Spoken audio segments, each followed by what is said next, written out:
guess he's just a regular guy. He's a family man. He's a structural engineer, works on skyscrapers, has a beautiful little kid. And as we start this movie, we see him in kind of an uncomfortable situation where he's stressed. He's been out of the family house. He's moving back home, trying to make it work with his wife, trying to be there for his kid who doesn't quite understand the dynamics between his mother and his father, and a kid who's also suffering from diabetes. He's not very well, and very sensitive child as well. And so you kind of house John Garrity in this almost like a family drama at first, but with this almost movie monster building in the background.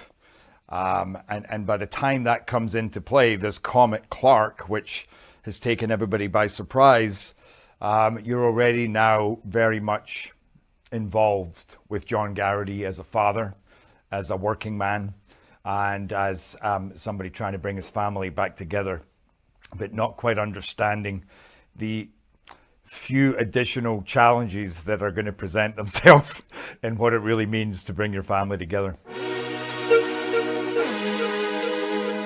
This movie grabbed me right from the start. I always love these larger ideas where there is some kind of crisis going on, either with a community, a country, or humanity. But what I really loved about this, and knowing the director that I was going to work with, but also knowing the script that I was reading, was that it felt like an inside job. It came from the inside out. That it's more, you're involved with this family, you're involved with these people, you know, it's like with this intimate level of knowledge of character portraits. But then, rather than the typical kind of action movie where you're focusing on the bigger thing, the comet, that's almost in the background and only builds as the movie goes on. But this is really, I felt like the themes in the movie, that it was incredibly emotional and fraught. And it's just this family going through hell, but them as a snapshot of what all of humanity are going through, in terms of just the gauntlet being thrown down from moment to moment, and the challenges getting bigger and bigger and bigger. And what will they do within that? You know, what will a family do to stay together? What will a father do to protect his family? And that's also what I liked, is it wasn't your typical hero who's going up there to like punch the comet in the face. He's, you know, this is just a simple man and a family. Almost the hero here is almost the family unit themselves. The mother's a hero, the son is a hero. And sometimes heroism is literally just fighting enough to survive. So I really enjoyed the subtleties in it. It took me by surprise, the freshness. The reality as well is, again, not all about the spectacle and the action, but also about the truth, as we're seeing now in days of this pandemic. Is sometimes it's just the messiness, it's the not knowing, it's the disinformation, it's the you know, how do you even make it to the airport? There's traffic. How do you say goodbye to your neighbors who 2 minutes ago were your best friends and everything was hunky-dory? And in that short space of time, you realize, oh my God, life is about to change for everybody and I'll never see you again. And I got to now basically drive away and leave you to die. There's so many kind of moral challenges and reflections in the movie, as well as all the bells and whistles, all the action and the spectacle, which I feel is even more powerful and more truthful and authentic, because we are taking it, we start on the micro, on the family, on the human, on the people. And therefore you're drawn into this very grounded, organic relationship that could be any family on the planet going through any of the multiple stresses that families and relationships go through. That makes the rest of the movie and all that spectacle so much more powerful and real, because there's very much a truth to it. So I felt like it could definitely take an audience by surprise and take them on a journey and inspire them and scare the beheebie-Jesus out of them, and also make them sit and think about where we are in the world today. Where are we as humans? And as we're being asked this question, as with everything that's going on in our planet.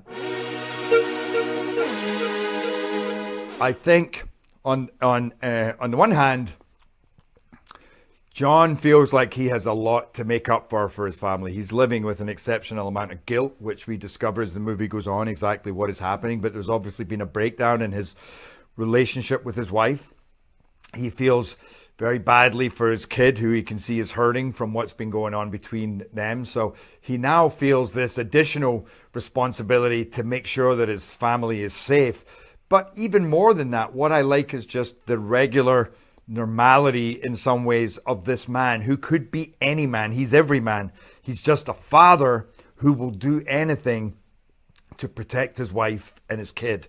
And that's something that I think is, again, why I know from my experience and friends and other people that have seen it, why they find it so powerful is in some ways the lack of heroism in these heroes. They're everyday heroes. It's not one man standing against a country or one, to be honest, the kind of roles I often play myself, this is not that guy. He has no special skills. He just has a lot of love and passion and courage, which I think would be brought out in almost anybody in these circumstances. But you also see it coming from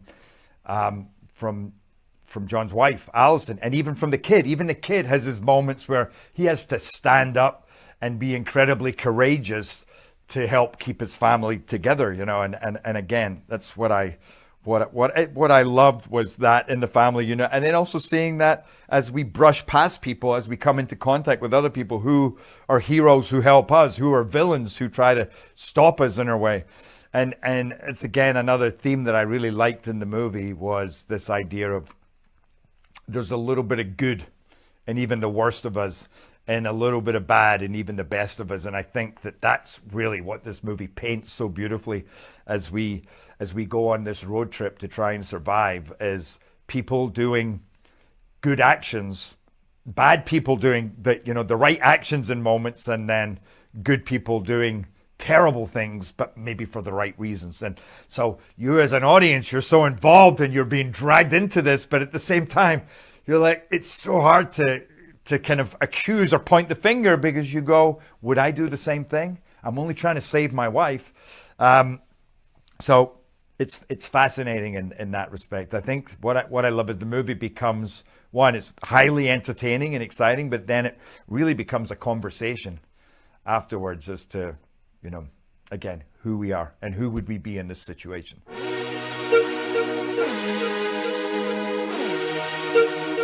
There is an element of redemption in John Garrity's story. And part of that, I think, is conscious. He's very aware at the start of all this going on, where he's at with his wife and what he's feeling, the guilt of past actions. But then a lot of the redemption also is, his redemption comes also from a place that's not conscious. He's not trying to redeem himself. She just sees in her husband the good aspects that come out at a time like this, when humanity itself is in this incredible crisis, as are they, and she sees what her husband does and knows what he's gone through. And of course he knows, he has to pay the ultimate sacrifice in a way, to try and get back to his family, and